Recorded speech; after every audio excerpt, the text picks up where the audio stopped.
Nalumos daw ni. तलाक सिर्फ 2 बार है, यानी जब 2 दफा तलाक दे दी जाए तो फिर औरतों को या तो बतरीके शाइस्ता निकाह में रहने देना है या भलाई के साथ छोड़ देना।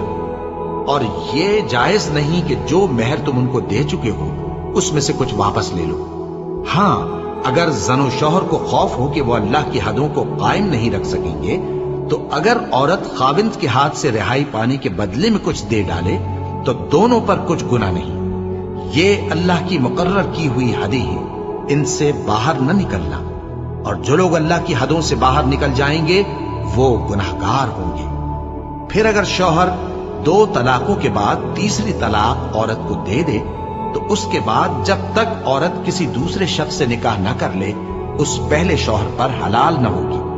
हाँ, अगर दूसरा खाविंद भी तलाक दे दे और औरत और पहला खाविंद फिर एक दूसरे की तरफ रुजू कर लें तो उन पर कुछ गुनाह नहीं।